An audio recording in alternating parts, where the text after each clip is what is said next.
दोस्तों, कल के एपिसोड में सीरिया के हवाले से मैंने आपके साथ ये मैप शेयर किया था और ये अपडेट आपको दी थी कि बशार अल असद की हुकूमत के ख़ात्मे के बाद अपेरेंटली कुछ लोगों को लग रहा है कि सब सही हो गया है और रावी चैन ही चैन लिख रहा है, लेकिन ऐसा नहीं है। कल के एपिसोड में मेरी ये एनालिसिस थी कि बड़ा प्रॉब्लम सीरिया के अंदर तो अब क्रिएट किया गया है। पहले जो चल रहा था वो छोटा प्रॉब्लम था, क्योंकि बशार अल असद अनपॉपुलर था और उसकी रिजीम कोई आइडियल भी नहीं थी, लेकिन जैसे तैसे उसने सीरिया को इंटैक्ट रखा हुआ था। अब वो जो बाइंडिंग फोर्स थी जिसने ज़बरदस्ती ताकत का इस्तेमाल करते हुए सीरिया को बाइंड करके रखा हुआ था, वो चली गई है। उसके जाने के बाद अगर आप ये मैप देखें तो इसमें क्लियरली आपको नज़र आ रहा है कि सीरिया के कई सारे हिस्से बने हुए हैं। इसमें जो रेड डॉट्स आपको नज़र आ रहे हैं, यहाँ पर बशार अल असद के लॉयलिस्ट अब भी मौजूद हैं, लेकिन इसके साथ साथ ये समुंदरी पट्टी है, यहाँ पर वो भी बंदरगाहें मौजूद हैं जो कि रशिया के कंट्रोल की हैं और रशिया के लिए स्ट्रेटेजिकली वो बंदरगाहें इंपॉर्टेंट हैं। इसकी वजह यह है कि रशियंस यहाँ पर रीफ्यूलिंग करके उधर जाते अपनी तरफ।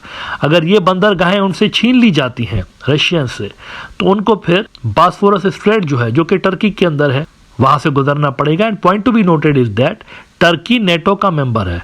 इसका मतलब है कि ब्लैक सी के ज़रिए रशियन फ्लीट्स को वहाँ अपने मुल्क के अंदर जाने के लिए नेटो की अप्रूवल की ज़रूरत पड़ेगी, जबकि अगर ये बंदरगाहें रशिया के पास रहती हैं तो यहाँ से ये रिफ्यूलिंग करवा के तो जा सकते हैं डायरेक्टली रशिया की तरफ, इसको इग्नोर करते हुए, स्किप करते हुए बॉस्फोरस स्ट्रेट को।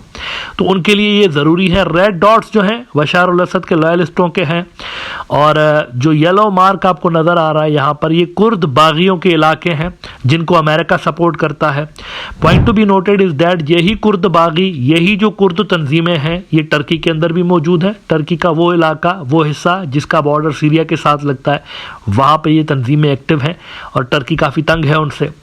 लेकिन टर्की के अंदर अमेरिका इनको सपोर्ट नहीं करता, सीरिया के अंदर करता है। ये मुनाफिकाताना अमेरिका की पॉलिसीज़ हैं कि उधर नहीं करता। अपेरेंटली वो कहते हैं हम उनको वहाँ पर सपोर्ट नहीं करते, लेकिन उसी तंजीम को ये सीरिया के अंदर सपोर्ट करते हैं। तो ये येलो जो कलर है आपको नज़र आ रहा है वो उन्हीं का है। अच्छा, लाइट ग्रीन जो आपको कलर नज़र आ रहा है टर्की के बॉर्डर्स के पास भी और इस तरफ भी, दूसरी साइड से भी, ये जो तल अबियाद का इलाका है और रास अल ऐन का इलाका है, यहाँ पर टर्की और टर्किश बैक्ड रेबल्स का कब्जा है इस इलाके के अंदर।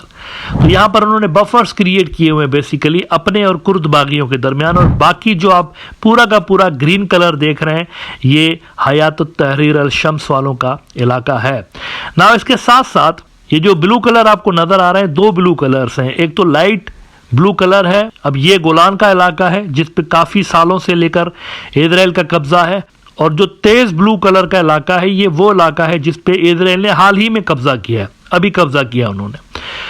ये बिल्कुल दमश्क के पास खड़े हुए हैं, 16 माइल्स दूर है दमश्क से।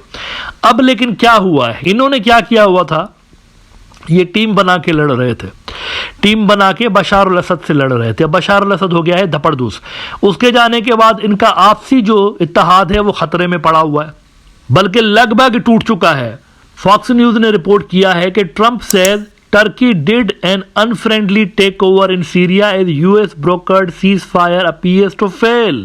Turkish-backed rebels are building up military options near Kurdistan as US ceasefire appears to crumble. ये जितने भी आपस में बैठे हुए थे ना कि सारे मिलके तो इसको हटाते हैं बशार अल असद को, अभी ये आपस में लड़ने लगे हैं इलाकों के ऊपर। और टर्की जो है बहुत बड़ी तादाद में अपने बॉर्डर्स के ऊपर फोर्सेस लेकर आ रहा है इन्वेजन करने के लिए। उधर से इजराइल ने इन्वेजन की हुई है, वो भी यही कह रहे हैं कि मैं बफर बना रहा हूँ सीरिया के इलाके के ऊपर, और यहाँ से टर्की भी यही कह रहा है कि अपने और कुर्द बागियों के दरमियान बफर बना रहा है। अच्छा, ये जो खबर है ये वॉल स्ट्रीट जर्नल ने वैसे रिपोर्ट की है। US fears military buildup by Turkey signals preparation for incursion into Syria. Kurdish officials urging Trump to press Ankara to head off an invasion. इसमें वो मजीद कहते हैं कि senior US officials say Turkey and its militia allies are building up forces along the border with Syria, raising alarm that Ankara is preparing for a large-scale incursion into territory held bye American backed Syrian course. तो ये बड़ा जो ढोल बाजे बजा के तो खुशियां मनाई जा रही थी कि बशार अल असद गया तो बरावी चैन ही चैन लिखेंगे। It's not gonna happen. Syria is very complicated. ये बहुत ही ज्यादा कॉम्प्लिकेटेड इलाका है। मिडिल ईस्ट के अंदर इससे ज्यादा कोई कॉम्प्लिकेटेड रीजन नहीं है सीरिया से ज्यादा। यहाँ पर बहुत सारे ग्रुप्स हैं जिनको मुख्तलिफ आलमी ताकतों का समर्थन हासिल है और वो सारे जो ग्रुप्स हैं ये आपस में लड़ रहे हैं। अब वो जो सीज फायर टेम्पररी थी, बशार अल असद गया लेकिन वो जो सीज फायर थी ख़त्म हो गई है और दोबारा से सीरिया में गालिबन लड़ाई जो है वो स्टार्ट होने जा रही है।